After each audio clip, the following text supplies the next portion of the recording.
Hey everyone, welcome back to Nexus. I'm Johnson, and today I've got something incredibly exciting to share with you. Something that could potentially change your entire outlook on making money.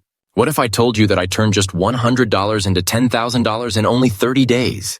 Sounds too good to be true, right? Well, stay tuned because I'm about to reveal exactly how I did it and show you the steps you can take to do the same. Let's be honest. Most of us dream about financial freedom. We all want to find ways to earn money without having to punch the clock for 40 hours a week. But here's the catch. For most people, turning a small amount of money into something significant seems almost impossible. That's exactly where I was when I started this journey. I had $100, no fancy background in finance, and a relentless desire to make it happen. So how did I do it? How did I take such a small investment and turn it into something much bigger? The truth is, it wasn't a stroke of luck or a magic formula. It was a combination of research, strategy, and a willingness to take calculated risks.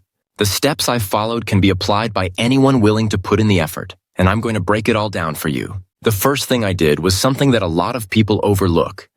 I started by doing research. I didn't just jump in blindly hoping for a miracle. I took my $100 and began exploring opportunities that required minimal capital to start with but had the potential for significant returns. Online arbitrage, freelancing, and even investing in stocks and crypto were all on the table. The key was using the internet to my advantage and being smart about how I spent every single dollar. I started with online arbitrage. For those of you who don't know, online arbitrage is when you find underpriced items on one marketplace and resell them at a higher price on another. It's like flipping items for a profit, but in an online setting. I didn't need a warehouse or a massive investment, just the willingness to research, buy low, and sell high.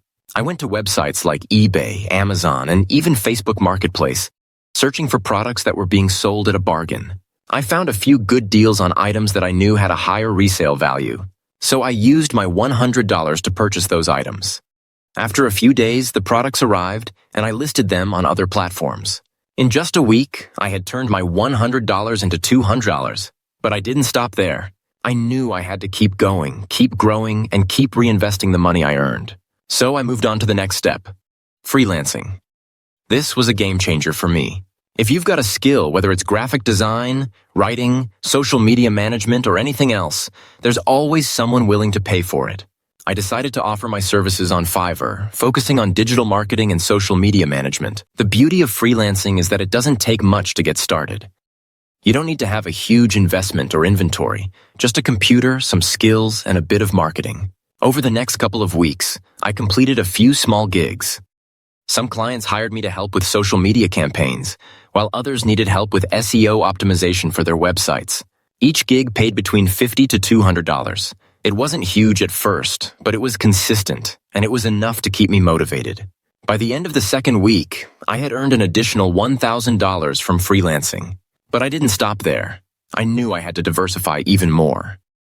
So, I turned my attention to investing. Specifically, I looked at stocks and cryptocurrency. Now, I want to make this clear. Investing always carries risks, and I didn't put my entire $100 into risky bets. I started small and used only a portion of my earnings to explore the stock market and crypto world. I spent hours studying charts, learning about market trends, and understanding basic trading strategies. I knew I wasn't going to get rich overnight, but I was looking for steady, conservative growth. I made a few small investments in stocks that were trending and in cryptocurrencies that had the potential for short-term gains.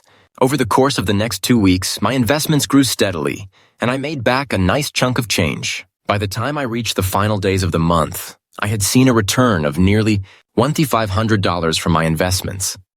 So, between my profits from online arbitrage, freelancing gigs, and investing, I had made substantial progress.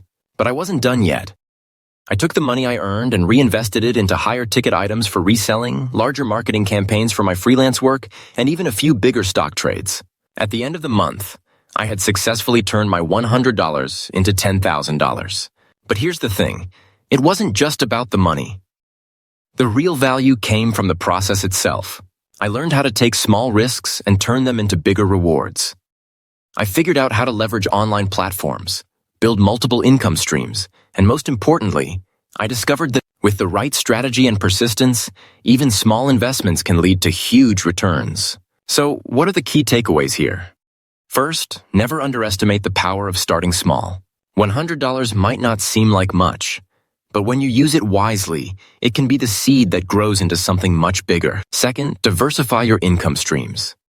Don't rely on just one method. Whether it's online arbitrage, freelancing, or investing, explore different opportunities to keep your financial journey flexible. And finally, be patient and consistent. This isn't a get-rich-quick scheme. You won't see huge returns immediately, but if you keep at it, the results will follow. Turning $100 into $10,000 wasn't easy, but it was possible because I was strategic, disciplined, and willing to take calculated risks. And you can do the same. Whether you're looking to make extra money on the side, build a full-time income, or start your own online business, the principles I've shared today are applicable to anyone willing to put in the work.